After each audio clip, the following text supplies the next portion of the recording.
Welcome to another episode of Memorable Moments in Topeka History. I'm your host, Harold Gingrich. It's hard to imagine, but just over 100 years ago, Topeka High School was a football powerhouse. In fact, the 1910 Topeka Bears went undefeated and laid claim to a state championship title. One of the members of that 1910 team was Clyde Keller, who is perhaps the only Topeka High School graduate to play major college football. More about him in a moment. Well, today, Topeka High School is little more than a memory. In its place is Westview High School, which is a consolidation of Shipshewana High School and Topeka High School. At Westview, basketball is king above all else. After all, this is Indiana. Well, the fact that Topeka was once a football powerhouse has all but faded into history. We're fortunate to have several game photos of the 1909 Topeka team in action. But it was the 1910 Topeka Bears that was a special team. We have a picture here on the wall here in the depot. That front line made up of three Lemming brothers, Kenneth, Willis, and Ben, along with Lyman Zook and Ross Fought, Clifford Wooster, and Clyde Keller. That year, the Topeka football team dispatched 13 opponents by a combined total of 260 points to nothing. Their most lopsided victory came against Kendallville, who found themselves mauled by the Bears 101 to nothing. Well, in the early years of football, players didn't wear helmets like we see today. If they did, they were made out of leather and there was no face guard. Players wore very little padding, so it was not a game for the faint of heart. Unlike modern footballs, the ball in those days was more shaped like a pumpkin, which made the drop kick a very powerful weapon. Now, keep in mind that in 1910, it would be another 10 years before Newt Rockne and the Fighting Irish of Notre Dame would come up with the forward pass that revolutionized football. Topeka's claim to a state title came as a result of the scoreless game they played against South Bend.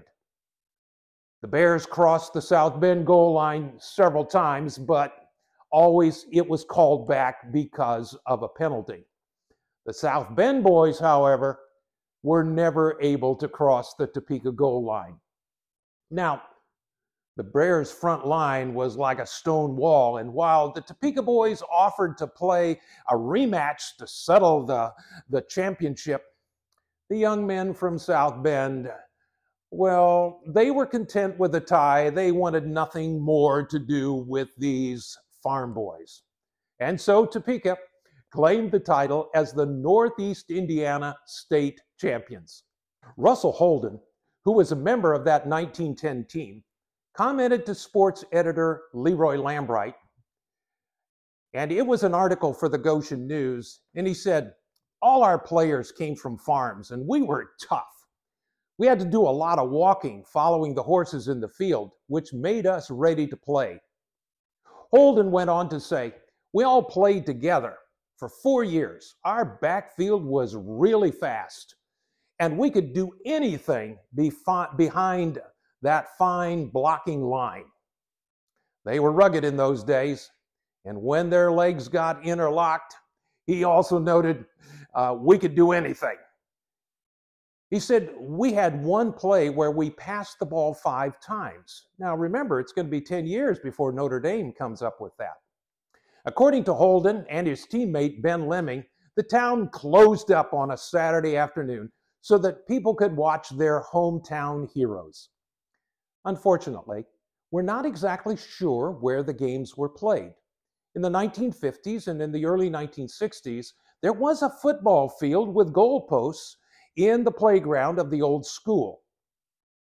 Well, one of the youngest players on that 1910 team was Gilbert Clyde Keller. In 1912, as a junior, Clyde was elected the president of the Topeka Athletic Organization.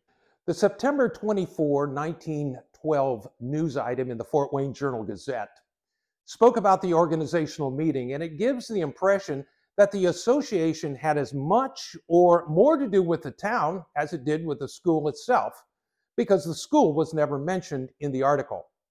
The article does say, the squad will be composed of veterans of the championship team of 1910. And it went on to say, it was this team that humbled the famous Lima, evening up old scores with LaGrange and carrying away 2 top honors at Winona Lake, Elkhart, Montpelier, and broke even South Bend, one of the fastest teams in Indiana. The article's description of the composition of the 1912 team is fascinating. Here's what it says. The lineup will be as followed. For the line, Keller and Zook, 2 of the strongest ends in northern Indiana. Both are heady players and at home with the pigskin. The 3 lemmings, who graduated from Topeka actually in 1911, will be at the line. These fellows are husky and great workers. Ross Fought, the heavy tackle, will again fill his position. Simpson, the fast quarter, will be back at his old place. Loy, the star fullback, and Fought, the speedy right half. Both of these can step the 100 in 10 seconds. Holden, the heavy line smasher, will be seen in his old position at left half. Their coach was Cornelius E. Esch, who at one time was the captain of the Indiana University track team. The Journal-Gazette article stated that he was Indiana's long-distance man and held the state championship. With such a man as the coach, the team is bound to be a winner. Well, the 1912 Bears had a good season. The November 28th edition of the Topeka Journal reported on their 30-3 victory over Fort Wayne High School. Here's what the Journal-Gazette reported as it appears, and there were spelling mistakes as well. Some of the spectacular plays were Fought's 60-yard dash for a touchdown, Keller's drop kick from the 25-yard line, and Zook's long end run for a touchdown. R. Fought also distinguished himself by opening great holes in the Fort Wayne line and seemed to have no trouble at all in going through their line whenever he wished. Clyde Keller enrolled in Purdue's School of Agriculture, and he had an outstanding season in 1914 with the freshman football team. At a weight of 180 pounds, his hard work paid off, earning him All-Star 11 honors. Now, we're not exactly sure what that was at Purdue, but it was a big deal. And he was projected to make the varsity the following year. Unfortunately, Keller's playing days came to an end when he developed typhoid fever in early March of 1915. After being hospitalized in Lafayette, the April 1st edition of the Topeka Journal reported that Clyde's father, Gilbert, had been called to the hospital because Clyde had taken an unexpected turn for the worst. Understand that until the last half of the 1900s, doctors knew very little about typhoid fever or how to treat it. Sadly, on April 16th, 1915, Clyde Keller died. News of his death made the Indianapolis papers. In fact, 6 members of the Agathon Club, an agricultural club that Clyde was a part of, accompanied his body to Topeka. We presume that his funeral service was held in the Topeka Methodist Episcopal Church here in Topeka. Clyde's body was laid to rest in the Eden Cemetery west of town, alongside eventually where his parents were buried. By 1919, basketball began to replace football as the predominant sport here at Topeka High School.